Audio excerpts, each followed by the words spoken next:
I'm going to start out by just reinforcing why we're here and why we need to build seats for students in North Arlington. Then Lionel is going to go through some of the demographics and the numbers which you've seen before, many of you have, but just to reinforce why we're here. I'm going to then go through some preliminary options. Scott Prisco is going to go through some site analysis for the 3 sites that we're talking about that has been done by the design teams that we've hired to do additional studies on these sites. Then we're going to go quickly over the community engagement schedule. We're going to have a short time there for questions from you all around the process, not around the specific sites, if you don't mind. So let's remind everyone why we're here. We are experiencing an unprecedented rate of enrollment growth. We've actually welcomed almost 1,300 new students this year. That's about 400 more than we had projected. That's about a 5.6% increase. And I'm told by Dr. Lionel White, our demographer, that 3.5% growth is considered extremely high for any school district. So we are way beyond that.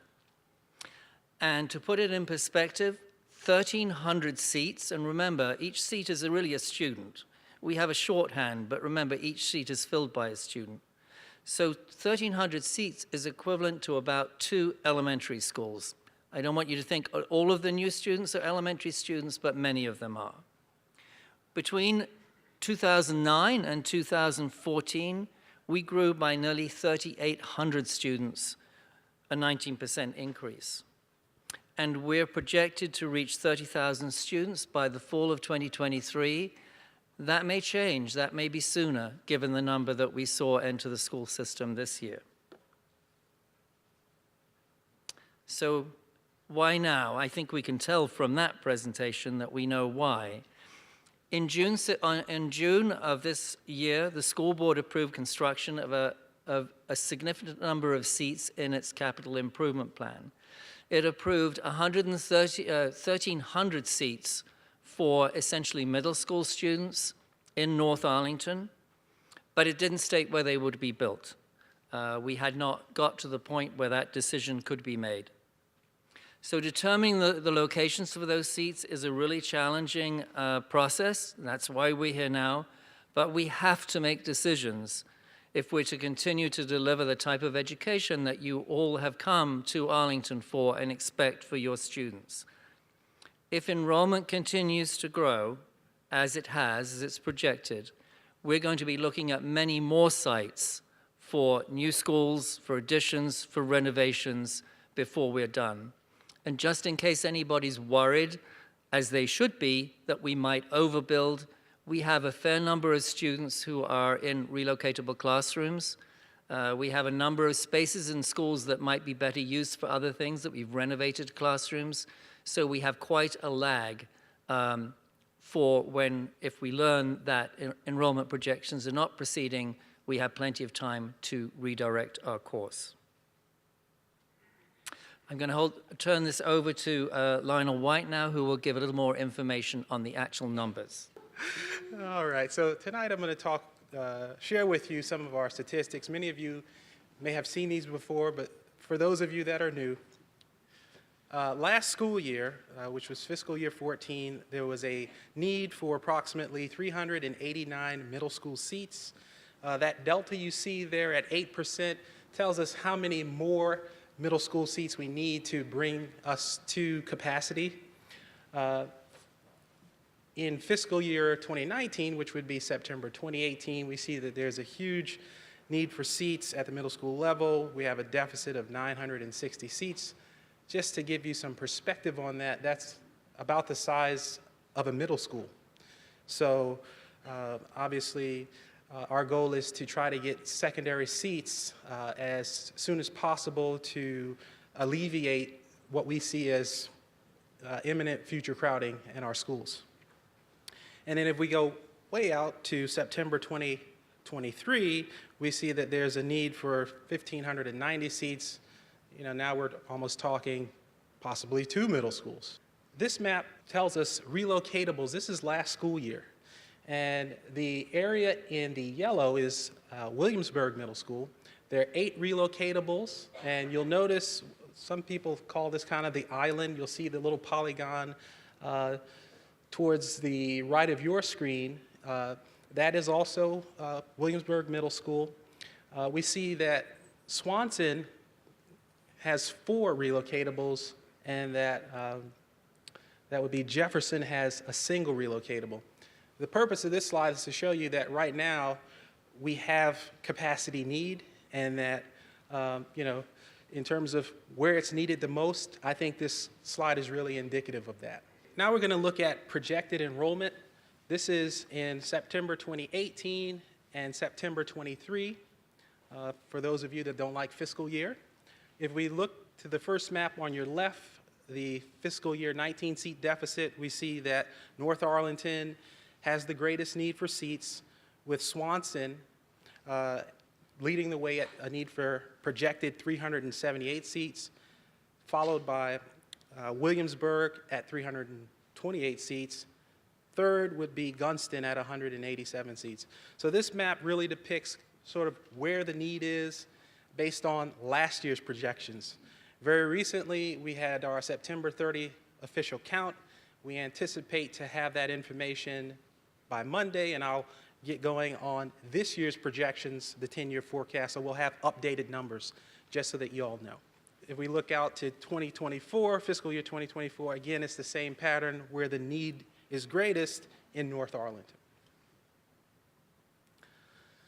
As Mr. Chadwick mentioned, the school board has given us direction, which is to address areas of critical need. Of course, we need to build schools where the needs are, provide the seats as soon as possible, and provide flexibility for future program and enrollment changes.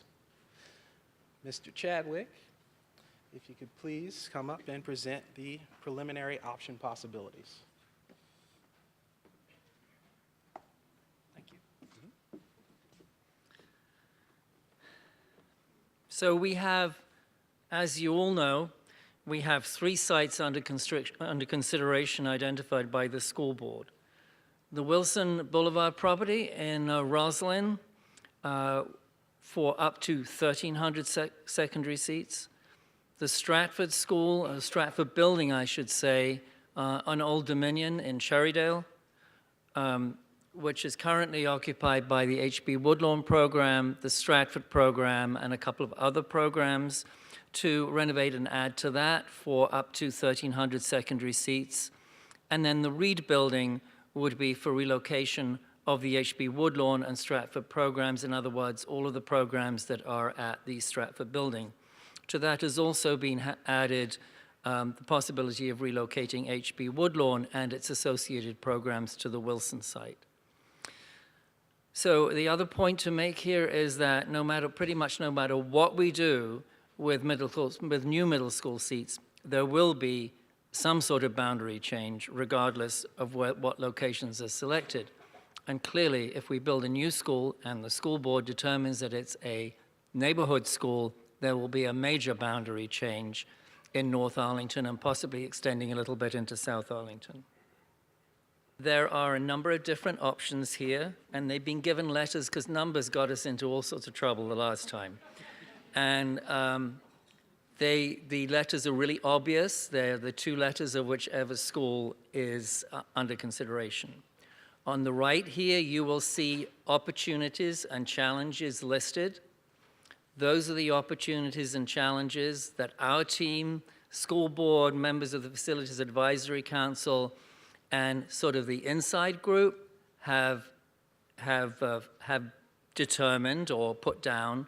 But what we really want are your comments on those opportunities and challenges, and you're going to have the opportunity to paste them up and email them to us and give feedback to us on them. So I'm not going to go through what we see as the opportunities and challenges, because we want to hear them from you, and you can comment on ours also. First one is option SR. So you're going to get everybody's going to be talking about SR and SE and all of that, so be prepared. So SR is the Stratford site, where there'll be an addition and renovation to create a new neighborhood middle school for up to 1,300 seats, and the Reed site, where there'll be an addition or renovation to accommodate the H.B. Woodlawn and Stratford programs, and then the other programs that are currently at the Stratford building. So that's SR. Now we're moving on to SRE, and that is an option with three construction projects, one being the Stratford site, but for a neighborhood school with up to 1,000 seats. Second being Reed for H.B. Woodlawn and the Stratford programs, obviously have to be relocated from the Stratford building. And then one middle school addition of 300 students that would bring that school up to around 1,300 seats maximum capacity. That school has not been determined which one it would be, so that is why it's SRE, for E is for existing. Next one is SW, so that's Stratford and Wilson. And that is renovations and additions at the Stratford building to create a new middle school with up to 1,300 seats. At the Wilson site, we'd build an 800-seat school for H.B. Woodlawn, Stratford, and other programs currently at the Stratford building, and that would include about a 10% increase in enrollment for H.B. Woodlawn. And we might also consider building some neighborhood pre-K programs on that site so that that building was around the size of one of our typical middle schools now, giving us in the future the opportunity to adapt that school for another use, if we ever needed to. Next one is W, and this is the simplest. This is building a neighborhood middle school on the Wilson property for up to 1,300 seats. And that is followed by WE, which is building a smaller neighborhood school for around 1,000 seats on the Wilson property and making an addition to an existing middle school to be determined for 300 seats, bringing the capacity of that school up to around 1,300 seats total. And then as an alternative plan is additions at existing middle schools. And you will see that that would take 4 additions to end up with about 1,300 students, and those schools have not yet been determined which they would be. The alternative plan, and that is the E plan, if you like, is to make additions at really 4 middle schools to create 1,300 seats. And that is if it's determined that we cannot create those seats, or the school board doesn't want to create those seats, through some combination of the Reed, Stratford, and Wilson sites. Likely order of preference for those additions, though not entirely settled, is Williamsburg and Swanson, because as Lionel White pointed out, those are currently the schools with the greatest crowding and the greatest projected need, followed by Gunston, Jefferson, and then thirdly Kenmore. And again, even if we do additions to existing schools, then there are likely to be boundary changes to accommodate that, to make sure that the students are actually sitting in seats in our schools. And those boundaries might be rolling boundary changes. In other words, you might build in one place and cascade the boundary changes down to another school. So let's look at some of the opportunities and challenges around the plan and then the alternative plan. Building new seats means that we provide 1,300 seats all at once. It also leaves us room to build additions at existing middle schools at a later date, if and when we need them, the if being more likely when we need them. But it does mean that the H.B. Woodlawn program and Stratford programs, which are very comfortable in the building they're in now, would have to be relocated. And it also means that because of the need for seats, we would have to be starting renovations and additions at the H.B. Woodlawn, or rather at the Stratford building, while it was still occupied by the H.B. Woodlawn and Stratford programs. Alternatively, the additions at existing middle schools are all constructed on APS property, and when we do additions, we don't just add classroom space, we pay attention to all of the other spaces in the building and make sure that the program of the building is all there for the new size, and that the rooms are appropriately sized, like the cafeteria and gymnasium. Problem with that is that it does exceed the approved funding, so 4 additions are going to be more expensive than, 4 additions and renovations are going to be more expensive than building a new school. And whenever we build at those existing schools, and some of the sites are very restricted, it means there will be some loss of site amenities and green space. And just so you can see here why it's 4 schools, we need 4 schools to add up to 1,300. We have $126 million is what the school board actually approved for completion of those seats in 2019, September 2019. And you can see there that to build 4 additions, and they're different at the different schools, they're smaller at the newer ones, adds up to about $16 million more than the new school. And so that will be a challenge for us because we don't have that amount identified in the budget. So I will now pass this over to Scott Prisco to present the site analysis. Thank you.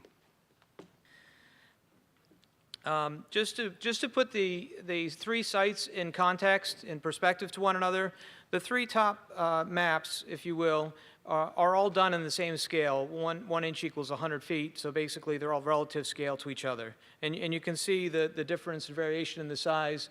The biggest of the 3 sites is the Reed site.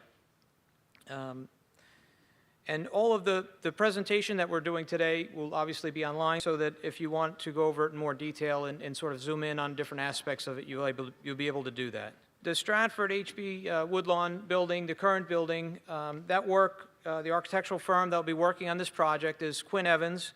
We've selected Quinn Evans primarily for their great work that they've done in complex renovation and addition projects on other schools. These are just examples of some of their schools. And sort of to start just a brief overview of the aerial, we can see that in terms of context, the front entrance to the HB Woodlawn program is here, and the Stratford program is at this section of the building. Here's the main entrance of the HB Woodlawn program. Looking back from up Vacation Lane towards the Arts program, from Old Dominion towards the Stratford entrance. And then looking back on 23rd, you can see some of the challenges with the buses and whatnot, the narrow streets that are involved on this site. When we look at the busing, the primary drop-off, Stratford has their entranceway where the buses arrive, and the same at the front entrance at the HB Woodlawn program. And I'll show the parent drop-off and pickup is sort of dispersed throughout. In many of our schools, we have very isolated sort of separation between the buses, and we don't have that luxury here. And we're hopeful that with this project, perhaps we can get a separation from some of the buses and pedestrian. And when you look at the overlay of the 2, that a lot's happening. And these are very narrow streets within the neighborhood. And that's on this slide. You can see where the sort of the choke points are, where we have parking and buses and whatnot. So that's a consideration that we have to be mindful moving forward with the expansion at that school. And hopefully with all of these programs, as we look at the deficiencies or the things that we need to be mindful of, we're charging our architects with solving these problems, making these problems better, improving the situation, so that as we look at each project, we're trying to identify those challenges and then move forward in a positive direction, better than we are today. Another one of the challenges will be that in order to relieve that congestion on the small streets, the neighborhood streets, is possibly gaining access off of Old Dominion. What should be noted on this site, we have two property owners. We have the county owns this section of the property, and APS owns this section of the property. And that was just a site circulation in terms of pedestrian flow through the pedestrian traffic through the site. And this shows the steep slope areas, so the darker orange lines. Some of the challenges on this site are some very significant slopes that we'll have to be dealing with. And the blue shaded areas shows the potential areas where additions could possibly be placed. And we also want to be mindful of all the nice green areas, a lot of the more established tree lines and whatnot that we want to be mindful of as we move forward with any project on this site. On the project for the Reed site, we've chosen Stantec primarily for their really phenomenal work that they've done in secondary school projects, really innovative designs, and really impressed with the work that they've completed recently, and they've also done the Ashlawn project for us. In looking at the site, at the Reed site, it first started in 1938 with a small elementary school. And then in 1950, there was an expansion done. In 66, another expansion, and that's when the library was constructed. And then in 2008, the final addition where we are today happened, and a few years after that, a little bit after that, the Westover Library was removed. Looking at the site, just highlighting some of the amenities where the fields are, so some of the important aspects of the play space and the fields that are used today. There's limited number of parking. There's a 40, 46, 45, I think it was 60, 68 spaces on this site currently. We're on the Stratford HB site. There are 146 spaces. This sort of gives you a context so that we have a residential area, and then on the one side along Washington and McKinley, we have that small commercial strip, just to give it a context within the neighborhood. And you can see there's access to the bus stops, obviously the main road being Washington Boulevard with sort of more residential streets and bike-friendly streets along the neighborhood and along Washington Boulevard. The pedestrian flow throughout the site, there are various paths meandering through. Some of the highlights or amenities that are worth mentioning, there's a sledding hill that's used quite often in winter months. And there's a great amount of nice trees that we want to be mindful of and cognizant of as we move forward with any addition project. Looking at the solar pattern of the site and the prevailing winds, you can see where the winds are coming from on the site, and then the exposure, the orientation moving forward with any new additions. We have to be mindful of the solar pattern. And then looking at the possible locations for expansion on this site, could be anywhere over the existing building, next to the existing building where the parking is, and then in the open field area. And each of these have factors involved depending on where we build. Just to give some perspective on that site of what the program would look like, if we look to the right, if the total program of the HB program were to be shown on this site, the large box at one floor level would be the upper box, and then at 4 levels high, it would be on the lower box. And you can see how the footprint reduces as we gain stories if we were to build vertically. And this is just sort of the overall rendering of the site as it exists today in context with the neighborhood and the commercial zone. For the Wilson site, we have a joint venture between Big Architects and Leo Daly. Big is a world-renowned firm based out of New York and Copenhagen. Leo Daly is a large firm with a large office out of Washington.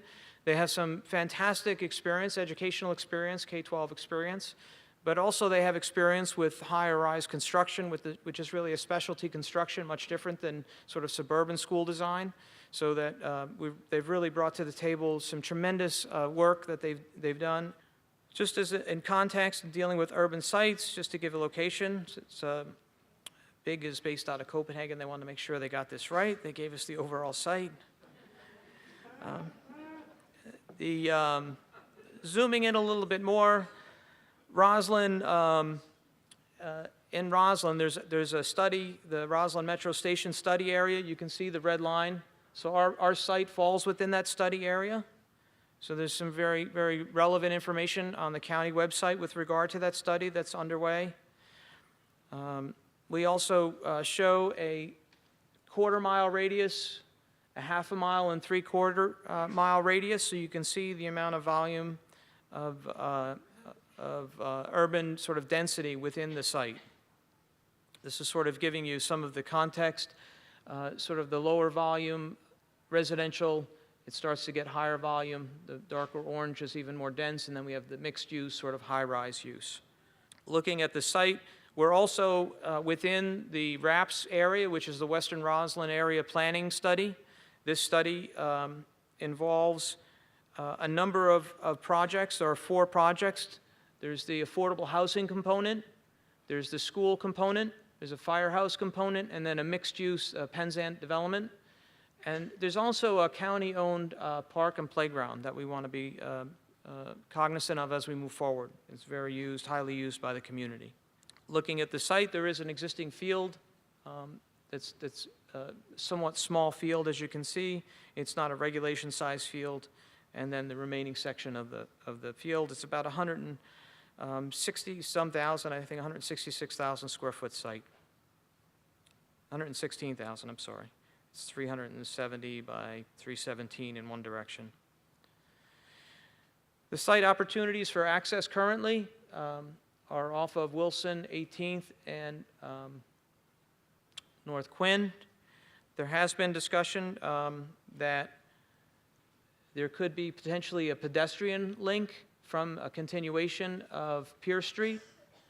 And you can see potential possibly drop-off for buses and possibly parent drop-off and relative location to the bus stops and very close to the metro stops as well. It's the direction of the streetways within the area.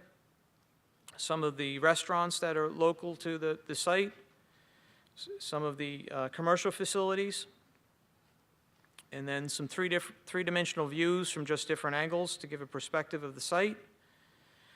This is a solar study that was done for the site. I'm going to go through these 12 slides really quickly, but as we go through them, basically you'll see how the sun has an impact on the site in March at 9 o'clock in the morning, at noon, and at 5 o'clock, and as the day progresses. So you'll see four shots of the solar study in March, June, and December. When you get to December, you'll see the large impact it has on the site, the shadow lines. So you can see this is March at 9 o'clock, at noon, at 3 o'clock, and then at 6 o'clock. And then in June, the shadow line doesn't have that big of an impact at 9 or at noon or at 6, but then when you get to December, you see the shadow lines have a tremendous impact on the solar, and so the solar impact on our site is somewhat significant in the winter months. You can see the solar pattern, so that the pattern on the site in the winter of the solar, and then on the summer. And these are just some photographs on the site to, again, give you sort of a perspective of the site, looking down on Wilson, looking towards the site, so the school, the existing building is here. Then looking up on Wilson, the firehouse is before that, and then the school. Looking from 18th Street towards the site, and then the corner from Quinn, looking down at the site.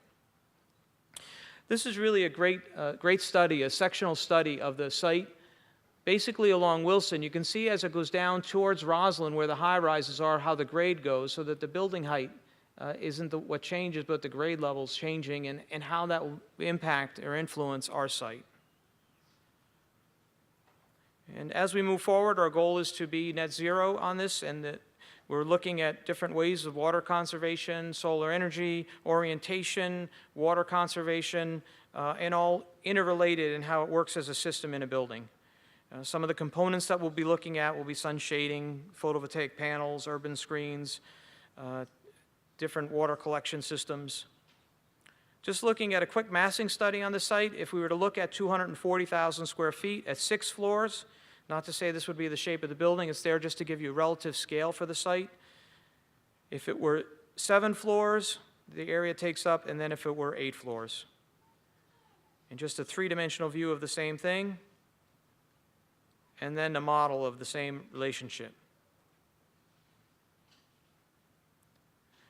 Those are the 3 sites, and I just wanted to take 2 minutes to talk about, once a decision is made on however the community and the board wants to move forward on the secondary seats, we want you to realize that we're doing a very sort of conceptual, high-level analysis of these sites so that the community and the board can make a decision. We want to assure you that with all of our projects, as they move forward, we do a very detailed analysis of our educational specifications, which then gets handed to our architect team, and we begin a design process. And there are two components that are involved. One where APS initiates a community-driven process, which takes about 6 to 8 months. And that process will probably entail 21 or more meetings for each site with the community and our staff. And it's composed of civic association members, PTA members, parents, teachers. So it's a community group designing that project with our architect engineering team, and the BLPC is looking at things like the interior relationships and how the building's used, how it relates to the program, the impact, the architectural character, the massing, and parking's always a big issue, and transportation. Then there's also another group that happens simultaneously with this that's run by the county, and that's the PFRC, the Public Facilities Review Committee. And that process will take the same amount of time, but is a county-run or county-driven program. There'll be less meetings once a month rather than 2 or 3 times a month like the Building Level Planning Committee. And they'll be looking at more contextual height, massing, relationship to the neighbor, impact to the neighboring communities, the transportation, public transportation opportunities, parking, environmental concerns. So a lot goes into the design of our facilities. So once a decision's made by the board on December 18th, a lot more community input is going to be needed to move forward with whatever project's chosen. So what are the demographics of students in the Roslyn area who attend Williamsburg Middle School? The star indicates that Roslyn area where I've been getting the calls and the requests. And here's the demographics. And this is based on last school year. Again, I'll update with this school year's information very soon. But as of last year, there were 204 students in the Roslyn, some people call it the Roslyn Island, some people call it the bubble, the 204 students total. And these are, of course, middle school students. The greatest number students at Williamsburg, there are 142, followed by 42 at Gunston, and so on. Okay. Some have asked, what's the diversity of the bubble or the island, whatever you would like to call it. This is a breakdown of the diversity of students within the bubble. Next, we have what kind of growth can we expect? Here we have a chart of, and this was as of last school year, in September. I will update this based on third quarter information. It should be available October, well, this month and by November. But essentially, it shows the project name, the address of the project, how many housing units are anticipated. SGF stands for Student Generation Factor. So based on historical information, how many students are yielded from that type of housing unit. And then last tells us how many students we can anticipate from that specific project. And we see that based on last year's information, there's 73 students we're anticipating. Notice that there are 902 housing units. Right now, we don't get as many students from multifamily units as we do, or apartment units as we do from single family. So that's why there's such a big gap. If that were a single family, that number would easily be 400 to 500 students. Okay. Another common question I get is, what does a half-mile zone look like around Wilson and Stratford?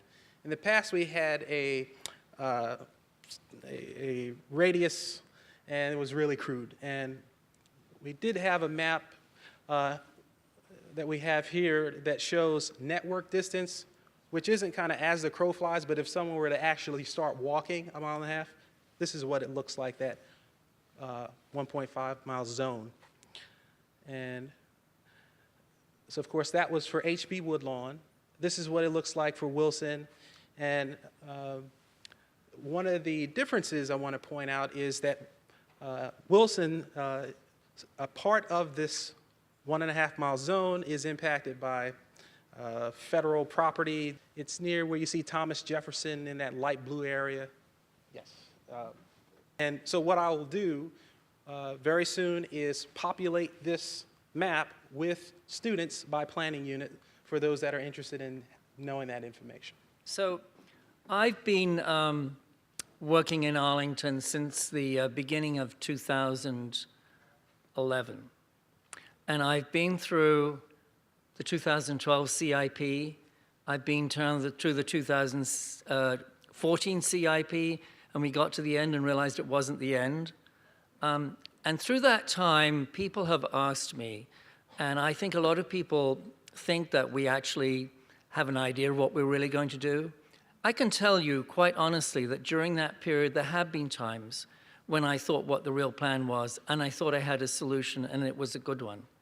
And I want to let you know that I absolutely do not anymore. I do not know what's going to come out of this. I know something really positive is going to come out of it, but we don't have any sort of hidden agenda here. We really don't know what the school board will decide and what the community will lead them to decide. So I just want to make that clear. We think there are huge opportunities with all of them. And I personally prefer to think about opportunities than challenges because I think everything's an opportunity. So we're just going to summarize here next steps in this process. We're here at the first one, the secondary seats meeting number 1. We have a Western Roslyn Area Planning Study meeting number 5 on October the 7th, and I believe there's another one on the 9th. They are open to the public, so you're welcome to attend those and hear what's going on there. There usually is a period for public comment towards the end.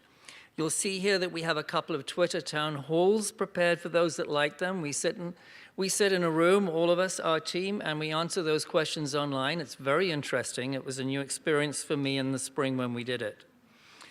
We have a school board work session on October the 21st around secondary seats. Those school board work sessions are open to the community to observe but not to participate, and we encourage people to come and hear what the school board is thinking about directly. And then we are moving forward to a recommendation to the school board from staff and really from the superintendent on how to proceed with this choice just before Thanksgiving, and the school board to take action on this at the end of December. I believe it's the 18th, just before Christmas. You can check out our calendar at the More Seats website, /calendar. We update it frequently. It does have other processes on there that county's running for the Western Roslyn Area Planning Study and for the Thomas Jefferson Working Group for elementary seats. And you can find more about the CIP itself at the CIP webpage. So I just want to reiterate again, if enrollment continues to grow as projected, more middle seats will be required than the 1,300 seats that we're talking about now. So that means that more new middle schools and additions and renovations are likely to be proposed in future CIPs. For those that don't know, we do this every 2 years, and we look ahead for 10 years. And we find that we need to do it every 2 years because planning has to be flexible.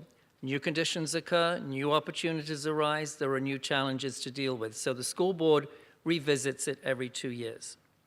If we're unable to build a new school now, pressure for more seats will be even greater in the future because we'll be forced to build additions at those schools, making them all or 4 of them larger, and those sites won't be available for additions in the future. And just a reminder that increasing middle school capacity is likely to cause, I don't think the likely is really there, will cause boundary change regardless of the locations that are selected. Any clarifying questions? I was just wanting you to clarify the number of walkers to the Stratford site and to Wilson. I believe those numbers have been publicized by Lionel. That information doesn't tell us walkers per se. What it gives us, in the past I've done a 1.5-mile radius of the site and then identified how many students are within that radius. So I want to clarify that not every student that fits within that radius is a walker. In many cases, we have our 1.5-mile zone for middle and high school, and students don't walk because of maybe a hazardous condition that transportation deems, and students receive bus service.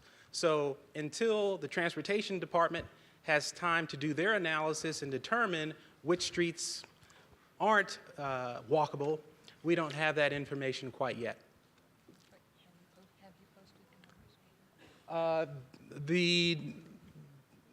No.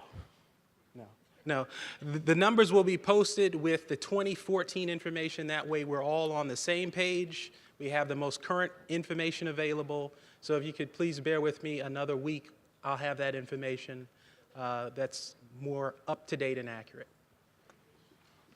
My name is Glenn Chattel. I'm from the Highland Park Overly Knolls Civic Association, HPOK. There's another terrific site that's not currently being considered.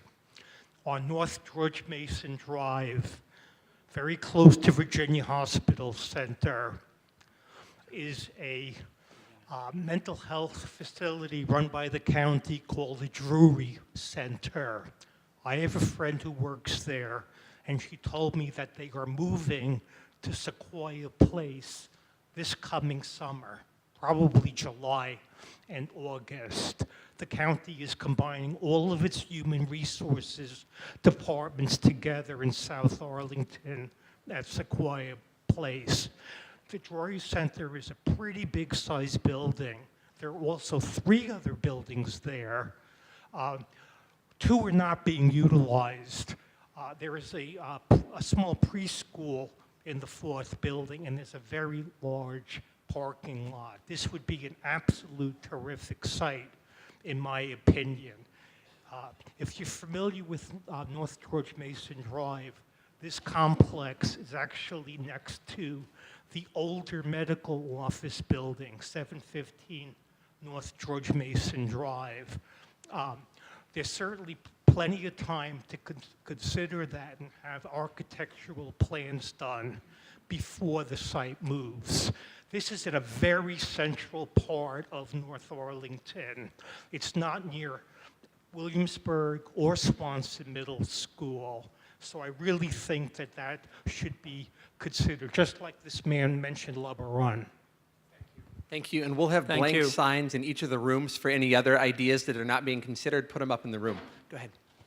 Hi, these are all great ideas for today's kindergartners and first graders and preschoolers.